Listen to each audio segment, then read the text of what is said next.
Por que é tão difícil mudar? Porque muitas vezes estabelecer um novo padrão de ações, de pensamentos, é tão difícil. A maioria de nós sabemos o que é certo, mas temos grandes dificuldades de fazer o que é certo. Às vezes não simplesmente no que diz respeito ao pecado, mas o que diz respeito a decisões assertivas, que podem levar a nossa situação econômica para uma nova esfera, para um outro nível, que possa levar o nosso relacionamento com Deus numa outra esfera, no que diz respeito ao relacionamento espiritual, que possa levar o nosso casamento, ou a criação de nossos filhos, ou o estabelecimento de nossa credibilidade. Todos nós gostaríamos de mudar, e por que queremos tanto algo que muitas vezes não conseguimos? Talvez porque temos um pouco de dificuldade de entender que o nosso cérebro, programado para gastar sempre menos energia, sempre poupar, muito mais para que o corpo se mantenha firme, ele procure repetir comportamentos, ele procure sempre o conforto de fazer coisas cujas quais se precisa gastar menos energia. Daí todas as vezes que desejamos mudar, inevitavelmente vamos ter que sair do conforto de repetir comportamentos para o conflito de mudar de decisões. Algumas pessoas até conseguem êxito num curto prazo de tempo. Elas se matriculam numa academia e no começo elas conseguem desenvolver, certo? Mas depois elas param, elas começam a estudar, elas começam a praticar decisões mais assertivas no que diz respeito aos seus relacionamentos, mas não conseguem ir muito longe. Isso, se não tivermos a habilidade para avaliar, nós vamos dizer que essa pessoa é uma pessoa sem disciplina, vamos chamar talvez até de procrastinação, aquilo que não é, e uma série de outras coisas. Eu tenho aprendido que pessoas normalmente mudam em 4 ambientes, são os mais fortes de mudança. O primeiro ambiente onde as pessoas costumam mudar é o ambiente da dor. O ambiente onde as pessoas se machucam. Quando pessoas se machucam muito numa situação, essas feridas, essa dor, essas lembranças, buscam fazer com que pessoas mudem. Nem sempre essas mudanças são positivas. Às vezes o trauma pode transformar uma pessoa de bem, uma pessoa boa, em alguém com mau comportamento. Mas é um ambiente de mudança, um ambiente de dor. Algumas pessoas, ou outro ambiente que é muito comum das pessoas mudarem também, são os ambientes de inspiração.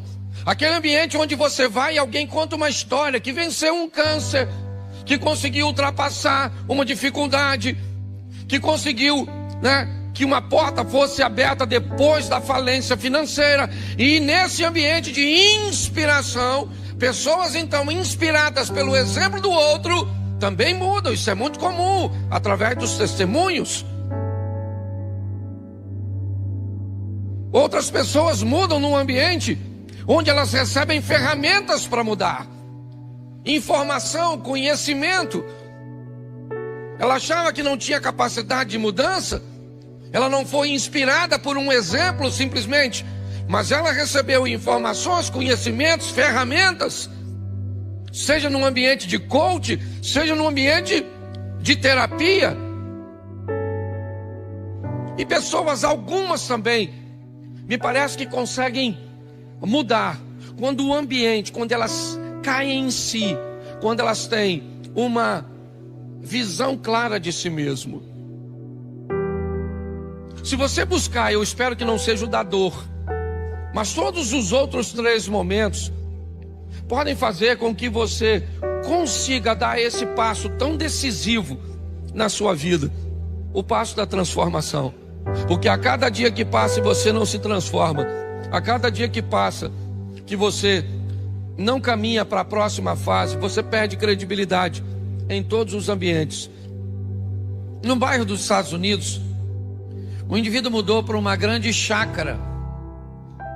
E ao lado da casa dele, o homem tinha uma grande propriedade. E ele viu aquele quintal vazio. E ele gostava muito de plantas. E ele notou que algumas semanas depois, o homem ou seu vizinho dessa grande propriedade, ele cavou algumas covas e começou a colocar algumas mudas. Mas o vizinho notou que ele colocava pouca água nessas mudas. Ele não aguava com tanta frequência. E o vizinho então começou a ficar preocupado com a integridade daquelas plantas e a possibilidade delas morrerem. Ele aguava, mas não com a frequência que o seu vizinho esperava e que olhava da sacada. Por muitas vezes ele viu as folhas daquelas mudas murchando e sempre o vizinho colocava pouca água. Um tempo depois, essas mudas se estabeleceram. Não era aquilo que o vizinho esperava olhando para a casa de seu próximo, mas algo muito mais esquisito começou a aparecer. Volta e meia aquele homem aparecia no quintal com um chumaço de jornal bem grosso e fazia questão de passar por todas as mudas, sempre dando algumas pancadinhas nas mudas. O homem nunca tinha visto aquilo e era algo que soava para ele muito estranho. Durante um bom tempo ele viu seu vizinho dando pancadas naquelas pequenas mudas que ainda não estavam tão encorpadas. Um ano depois, a empresa deste homem o transferiu para uma cidade bem ao norte dos Estados Unidos. E depois de 20 anos, ele volta à sua cidade e tem a curiosidade de ver a casa onde morava. Aquela semana um furacão havia passado por lá e alguns estragos tinham acontecido. E ao entrar na rua de sua antiga casa, ele reparou que a maioria das árvores estavam tombadas, estavam caídas. Mas quando ele da calçada olhou, ele tem toda a sua tripulação, ele tem toda a sua carga, ele tem todos os passageiros, inclusive um deles é Jonas. Mas agora tudo aquilo está ameaçado, porque alguém entrou, e esse alguém não deveria estar lá. A tempestade veio, ela era violenta, ela está sacudindo o barco já está correndo o risco de naufragar. O capitão do navio, então, ele é responsável, e ele então começa a procurar. Ele começa a buscar provavelmente alguma coisa que ele possa jogar fora.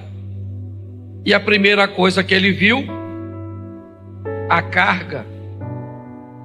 Se eu jogo a carga fora, eu deixo o navio mais leve. Se eu deixo o navio mais leve, a probabilidade dele afundar diminui. Eu dou mais flutuabilidade para ele. Então ele pega a carga e joga fora. Ele joga as malas fora. Ele joga tudo que ele pode jogar fora. Mas espera aí, pastor. O senhor não disse que o problema é Jonas? Pois é. Mas enquanto você não sabe o que precisa jogar fora, você corre o risco de jogar fora aquilo que não precisava jogar. Enquanto você não consegue descobrir o que é que está te levando para o fundo, o que é que está te prendendo, o que é que está te puxando para trás, o que é que está travando sua vida, você corre o risco de perder coisas que não precisa perder. Mas por que eu perdi a minha empresa?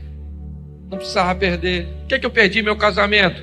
Não precisava ter perdido. Por que eu perdi meu filho? Não precisava ter perdido. Por que eu perdi isso? Por que eu perdi aquilo? Por que eu perdi aquilo outro? Porque no meio da crise, da tempestade, eu não consegui fazer a leitura correta. E eu não consegui remover da minha vida aquilo que estava me puxando para trás. E quando eu não faço isso, eu começo a perder coisas que eu não precisava perder. Ele jogou tudo fora. O barco está vazio, mas vai afundar. Quando de repente, ele vai no porão do navio e se depara com Jonas, um homem dormindo. Ele não sabe quem ele é. Ele simplesmente acorda e diz para ele o que está acontecendo. Vamos lá no convés, cara. Você não está notando que esse barco vai afundar? Vamos embora, vai clamar o seu Deus. E quando ele puxa Jonas para o convés, preste atenção, eu já falei isso aqui. Na maioria das vezes, queridos irmãos, o que vai nos levar para o fundo nem sempre é notório, nem sempre está diante dos nossos olhos. Às vezes o que vai destruir nosso casamento é aquilo que está no porão e não o que está no convés. Às vezes o que vai destruir as nossas finanças é aquilo que está no porão. Aquilo que vai travar a nossa intimidade com Deus é aquilo que seu pai fez e ele já morreu. Mas ficou aquilo no porão da sua alma, na escuridão, naquele lugarzinho úmido que impede que o fogo do Espírito alcance por causa da umidade. Muitas pessoas não conseguem enxergar, porque não querem ir, talvez entrar nesse porão, trazer à lembrança novamente aquilo que te feriu. Não adianta mudar para um casamento novo se não corrigir a postura que acabou com o velho. Não adianta trocar de emprego, não adianta, não. Se não houver uma correção, se não houver uma mudança de postura. E muitas vezes pessoas não conseguem entender. A crise chegou, o desemprego chegou, o problema chegou, o que ele é uma tempestade. E qual é a função? Denunciar. Dizer para você, muda. Dizer para você, reveja seus valores, seus conceitos, reposicione-se. Mas não, pessoas mudam de ambiente, mas continuam com a mesma postura. Então, quando nós olhamos para essa situação, o que nós vemos? Uma tempestade, o que ela quer? Ela quer dizer para o capitão do navio, cara, joga Jonas fora. Tira da sua vida isso. Isso o quê? Eu não sei. Eu sei o que eu tenho que jogar fora da minha vida. Aliás, tem coisas que eu nem sei. Eu preciso